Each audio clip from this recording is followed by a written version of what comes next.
Today, a wolf keeps a promise, a granddaughter keeps a path, and a grandmother keeps a secret. This is the story of Little Red and the Kindly Woods. At the edge of a forest that smelled of rain and bread, a girl wore a cloak the color of ripe currants. The hem caught sunlight like a promise. People called her Little Red because names tend to follow whatever we love most about each other. Her mother pressed a wicker basket into her hands. The lid was warm from the oven. "For Grandmama," she said, brushing a crumb from Red's cheek. "Honey cakes, fresh bread, sweet butter, berry cordial. Give her my hug and keep to the path." "I will," Red said, tying the red ribbons snug beneath her chin. She stood on her toes so her mother could kiss her crown. It smelled like soap and sleep and home. The path unfurled ahead, soft dirt, sunlit moss, a ribbon through the kindly woods. Leaves tossed coins of light onto her shoulders. Birds stitched little songs between branches. A squirrel scolded, then reconsidered, then followed Red a few steps as if to walk her part way.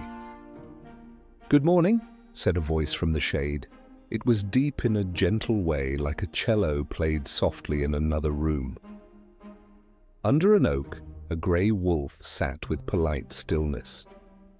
His ears were tall and listening. His eyes were calm and bright.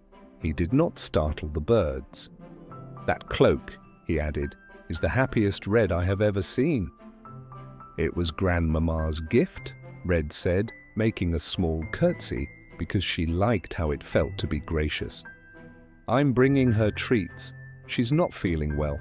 Mama says the path will take me straight there." "A good path," said the wolf. He glanced toward a patch of meadow where the wind had piled up a scatter of bluebells and daisies and buttercups. Would a bouquet travel well with honey cakes? Flowers mend things bread can't reach. Red looked. The meadow was a quiet storm of color, petals tipping their faces to her like new friends. She bit her lip. Mama said not to dally. "The path does not run away," said the wolf. "I'll keep watch over your basket. I've nothing else I'd rather guard." Trust, when it is chosen, feels like stepping into warm water. Red nodded and crossed 2 soft steps into the meadow. She gathered with careful hands. Stems clicked gently beneath her thumb. A honeybee, just one, circled her hood and approved. While she worked, the wolf trotted on ahead. He moved as if the path had taught him how not to disturb it. At a little cottage with a neat blue door, he knocked as though the wood could bruise. "Who is it?" asked a kind, threadbare voice. "A friend of Little Red's," he said. "She is picking you a meadow's worth of color. May I keep you company while she walks?" The door opened, and there stood the grandmother, hair like lamb's wool, eyes with 100 laugh lines gathered in the corners.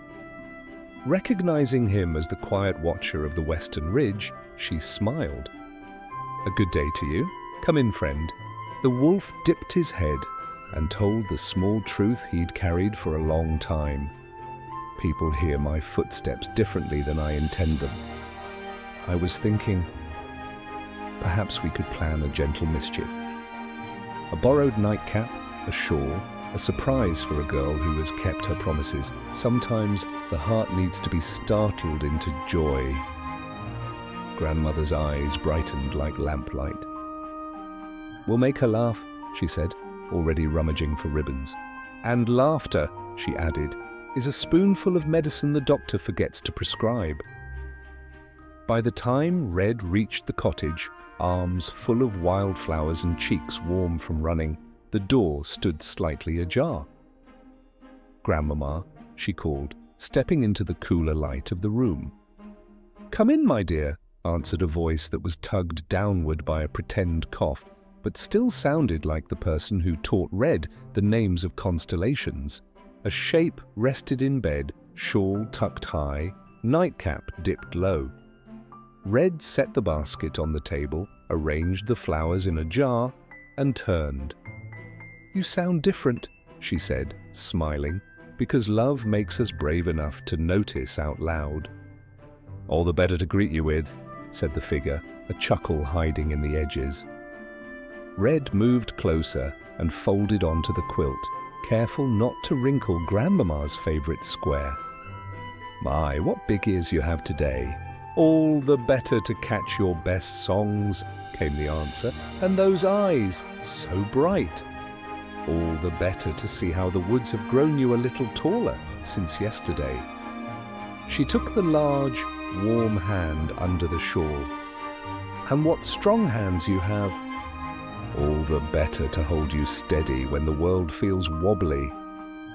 Red leaned in and bumped her nose to that familiar cheek. "Grandmama," she giggled, "when did your nose become so very wolfish?" The covers flew like a small storm. The nightcap went spinning. The wolf burst out laughing, a sound halfway between a bark and a bell, all joy. "All the better to nuzzle you with." The wardrobe door creaked open. Grandmother emerged wearing a string of buttons like pearls and clapping her hands. "Surprise!" Red's laughter arrived fast, the kind that needs a hand on the stomach. She hugged the wolf's ruff, then Grandmama's shoulders that were suddenly not so frail. "You two are terrible at being serious," she said, which was the highest compliment she could give. They set the table as if it were a holiday, bread in thick slices, butter in curls, cakes with sun-warm honey, and cordial that caught the window's light and held it. Red told them about the squirrel who took 3 steps of courage and then lost them, about the bluebells that rang without sound. The wolf told stories of winter watchfulness and the small kindnesses of owls. Grandmother taught them an old mountain tune, and the 3 voices braided into something that made the cottage feel larger on the inside than it looked from the path. When Red's father arrived to walk her home, he paused at the threshold.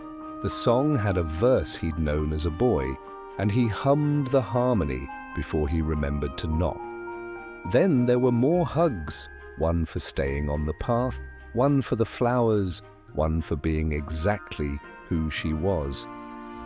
From that day, the wolf learned the habit of knocking, and Red learned the art of bringing 2 extra cups, one for tea and one for whoever might wander in. Grandmother's health found its feet. Some days she moved slow, some days faster, but there was always a chair near the hearth saved for a friend. The kindly woods listened. Wind stitched soft thread through the pines. The path remembered the shape of small boots and large paws walking side by side. And the red cloak? Oh, that bright cloak carried the warmth of 3 different heartbeats wherever it went. Kindness is not blind, it is bright-eyed. Keep your promises, keep to your good path, and keep a cup ready.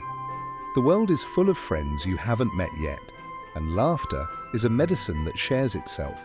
Kindness has a way of knocking, so knock that subscribe button